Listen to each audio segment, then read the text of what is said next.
Oke, bismillahirrahmanirrahim. Assalamualaikum warahmatullahi wabarakatuh. Kita lanjutkan ke pembahasan soal hukum Faraday yang selanjutnya. Di sini, soal selanjutnya itu ada berapakah massa NaOH yang terbentuk dari elektrolisis larutan NaCl. Nah, jadi yang dielektrolisis yaitu larutan NaCl. Gitu kan? Tapi yang ditanyakan berapa massa NaOH. Oke, kalau NaCl ini larutan, berarti di katoda akan terbentuk reaksi apa di katoda? Na larutan, berarti air ya. 2H2O tambah 2 elektron menjadi 2OH- dan H2 ya. Gitu. Sedangkan di anoda akan terbentuk apa di anoda? Karena ini Cl-, nah berarti dia akan reaksinya yaitu Cl ya, karena dia larutan, berarti 2Cl- menjadi Cl2 plus 2 elektron. Nah, karena NaOH ini larutan basa, nah bisa kita lihat kan kalau si ini bisa diwakili oleh ini NaOH-nya kan. Tuh. Artinya di sini ada data arusnya 100 ampere dan 900 dalam waktu 965 detik. Yang kita bisa cari Faraday. Faraday itu kan sama dengan I kali T per 96.500 gitu kan ya. Berarti I-nya tadi berapa? I-nya 100, waktunya 965. Berarti ini berapa? Dibagi 96500. Habis ya, 965, 100, 100. Artinya 1 Faraday. Nah, 1 Faraday itu sama dengan 1 mol. Itu kan 1 mol elektron. Artinya si elektron di sini ada 1 mol. Elektronnya berarti di sini karena koefisiennya sama, di sini juga 1 mol. Gitu. Berarti artinya basanya ini ada 1 mol. Nah, basanya itu berupa NaOH gitu kan, karena kan si NaOH ini kalau kita ionisasikan kan jadi Na plus tambah OH- kan. Nah, ini 1 mol, di sini juga akan terbentuk 1 mol juga. Kalau di sini akan terbentuk 1 mol, berarti kita bisa cari massa kan, massa NaOH.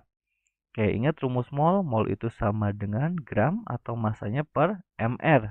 Berarti untuk mencari massa NaOH sama dengan mol dikali mr-nya.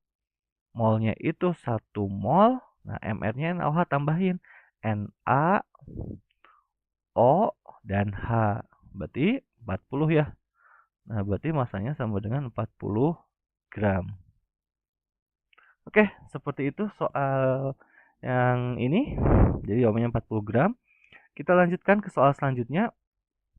Di sini ada dalam elektrolisis lelehan. Oke, di sini senyawanya XNO3 dua kali dalam bentuk lelehan. Dengan elektroda inert, artinya CPTW, dihasilkan ternyata 6,72 gas di anoda. Berarti di anodanya dihasilkan ini pada keadaan 1 atm 0 derajat Celcius. Jika di katoda terbentuk 82,2 gram logam X, maka massa atom relatif. Nah, tanyakan Mr. Berarti kalau untuk ini kita harus tahu dulu reaksinya. Lelehan. Kalau lelehan berarti logam dia kan. Nah, NO3 itu min 1, biloxnya kali 2 jadi min 2 kan, supaya sama dengan 0 berarti X-nya plus 2. Oke, berarti si X itu muatannya plus 2. Artinya X2 plus tambah 2 elektron menjadi X. Nah, ini kan logamnya ya. Sedangkan NO3 dia asam oksi kan. Kalau asam oksi yang direaksi yaitu ini di katoda, di anodanya yaitu reaksi air. Reaksi oksidasi air 2H2O menjadi 4H plus tambah 4 elektron tambah O2. Supaya sama kita samakan elektronnya, dikali 2, ini jadi 4, ini jadi 2. Itu kan ya. Oke, di sini dia bilang ada 6,72 liter gas di anoda. Nah, terbentuk gas di sini kan, anoda. Berarti artinya kita bisa cari mol CO2. Karena ini pada keadaan 1 atm 0 derajat Celcius, maka itu keadaan STP. Berarti rumusnya kan mol itu sama dengan volume dibagi 22,4. Volume satuannya liter dibagi 22,4. Itu 6,72 liter dibagi 22,4. Berarti berapa tuh? 6,72 bagi 22,4. Yaitu 0,3. Nah, berarti artinya si O2-nya itu 0,3 mol. Oke, yang ditanyakan yaitu masanya, AR-nya kan. Kalau di sini 0,3, koefisiennya 1, di sini koefisiennya berapa? 2 kan koefisiennya, berarti akan 2 kali lipatnya molnya. Kenapa? Karena ini elektronnya udah sama. Jadi perlu disamakan kayak tadi tuh. Elektronnya kalau nggak disamakan kan di sininya tadi dianggap 1 kan. Itu dianggap molnya sama. Nah, padahal salah karena jumlah elektronnya berbeda. Sekarang makanya harus disamakan dulu jumlah elektronnya. Gitu. Makanya di sini molnya yaitu 0,06 mol karena 2 kali lipatnya kan koefisiennya. Gitu deh, dapat mol, udah dapat mol, bisa nggak nyari mr? Bisa. Kan rumus mol itu sama dengan gram per mr, gitu kan? Mol sama dengan gram per mr. Berarti untuk mencari mr, mr sama dengan gram per mol, gitu kan? Berarti mr-nya berapa tuh? Gramnya 82,2 gram dibagi 0,06 mol. Wah, gede juga ya. MR-nya berarti berapa tuh? Kok 0,06? Ah, salah salah salah. Lihat di sini. Ini 0,3. Masa ini jadi 0,06? 0,6. Di sini 0,6 ya. Aduh, kelebihan 0.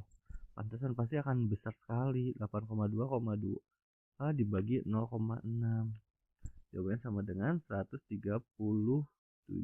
Nah, berarti MR-nya atau AR-nya ya di sini, atau AR karena satu unsur 137.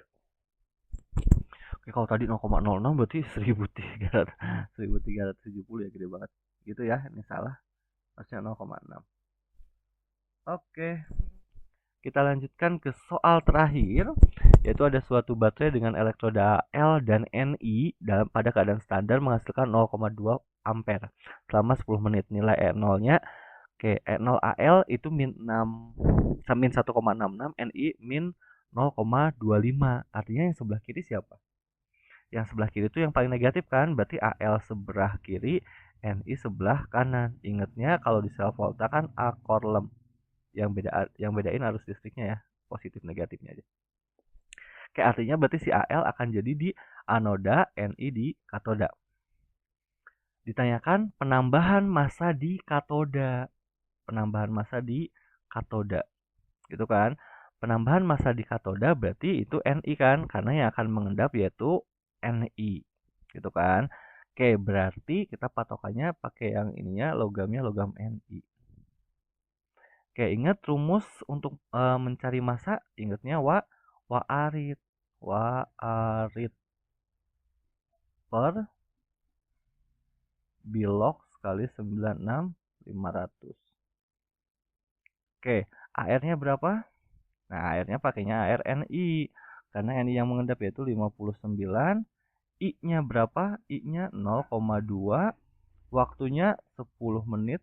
10 kali 60 dibagi bilogsnya. Bilogs Ni berapa? 2 ya. 2 kali 96.500. Ini kita coret. Ini coret jadi 10. Ini coret 10 sama 10-nya. Itu ini 6-nya sama ini coret. Berarti W sama dengan 59 kali 6 bagi 96 50. Oke, 59 kali 6 berapa? 354 dibagi 96 50 gitu. Bagi 96 50. Itu sekitar 0,036 gram. Oke. Ini jawabannya segini. Oke, pembahasan hari sel elektrolisis ini, hukum Faraday ini sudah selesai. Terima kasih. Jangan lupa untuk subscribe channel YouTube saya. Terima kasih. Assalamualaikum warahmatullahi wabarakatuh.